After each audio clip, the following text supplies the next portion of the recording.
Hey there everyone, welcome back to my embroidery tutorials where, guess what? We are finishing up with circle 6 out of the 7 circles on my 90 variation chain stitch sampler. That means if you've been stitching along, you are now learning the 80th variation of chain and have only 10 more to go. I mean, how many embroiderers do you know who can rattle off that many different stitches in their arsenal? Good for you. If you haven't been following along, but now you are fascinated and so want to, you can pick up the PDF pattern of this sampler in my Etsy shop and follow along with the backlog of video tutorials that explain every stitch in detail. It is well worth the time. You will learn so much and create something beautiful at the same time.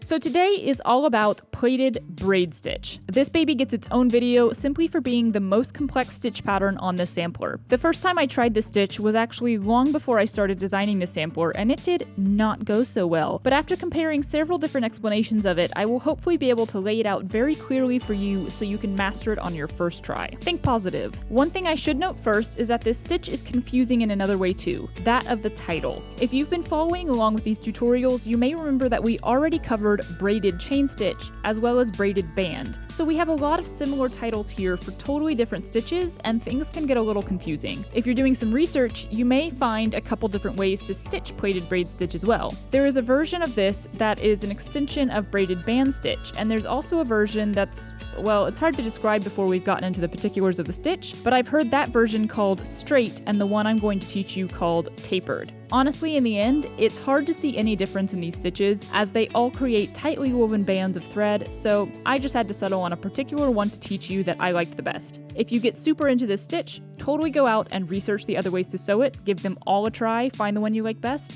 all that good stuff. All that being said, let's get started on this stitch. We are filling in the last portion of our outer ring on this circle, and as I mentioned in the previous video, I've made this section a little smaller because this stitch is very packed together and takes a lot of stitching to cover a shorter area. I'm again using a cotton pearl thread because the chunkier weight allows this stitch to really fill in and form a solid band, which I like. I also want to note that I am still stitching with a sharp pointed needle, but because this stitch involves so much weaving through your threads, most people prefer to stitch it with a more blunt tipped needle like a tapestry needle so the pointed end doesn't catch on the fibers of your floss. I am going to be stitching from left to right or top to bottom, but this actually isn't a super hard stitch to switch around, I guess because it's already so complex. We're going to start by coming up a little bit down from the start of our section on the inner right and then going down just slightly past the center of the top line, creating this straight diagonal stitch. Come up on the corner of the outer ring and go back down on the corner of the inner ring, and now pull gently to leave just a small little U of thread on top of the fabric.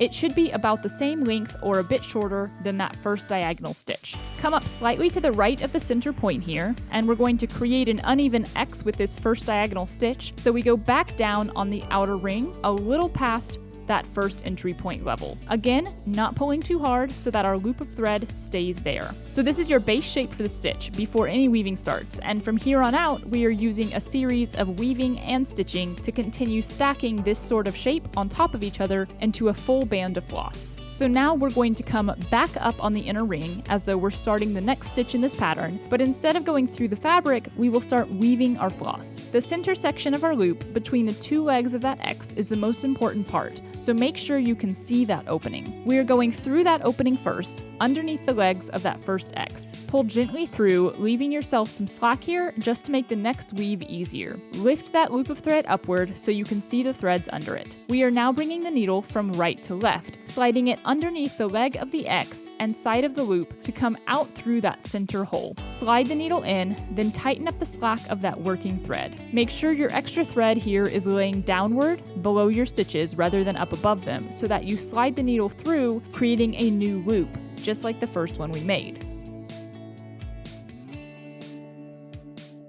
Now we go back down on the outer ring in that straight stitch. You can see how the pattern has repeated itself even though we were weaving this time. We created one diagonal line, followed by a loop, then another diagonal line, forming an X over the loop. That's going to continue being our pattern all the way to the end. On our second round of weaving, and every round after this, we will weave our needle under the two previous legs sticking out right there. This is the difference I saw in the tapered version as opposed to the straight version. I like this way because the weaving seems tighter and more firm in the end. Again, we leave the slack so we we can see the path of our needle. Then coming from right to left, we do the second weave under the leg and through the loop, out that center hole, tightening up that slack before we pull all the way through to create a new loop, then securing that loop by going down on the outer line. Hopefully those instructions were super clear, but I'm going to continue to show you real-time slow footage so you can follow along some more. A few things I do want to note here as we go. Since this section is a bit wide for these stitches, the woven band may start leaning towards the ending side of the stitches, which for us is the outer ring. Since it's all woven though, rather than going through the fabric, you can actually adjust the position of the band by simply pushing it into place with your needle or fingernail. Another thing I discovered here is that you may find yourself starting to pull those loops tighter and tighter as you go. The tighter you pull them, the thinner your band of weaving will become, and while that's okay and it looks nice, it will get harder and harder to continue weaving because the holes you're going through will be smaller and closer together and harder to find. Right about here, I started pulling tighter, so you can see how my weaving became smaller. Then right here, I realized I was doing that and started loosening up, so my band gets a little bit bigger again. A lot of people will do this stitch with various thread types that are a little stiffer, like metallic, rayon, diamond, or even cording. And those can be a lot of fun to try out because all those little twists and turns will hold their shape more, giving you a totally new look rather than this tightly woven band.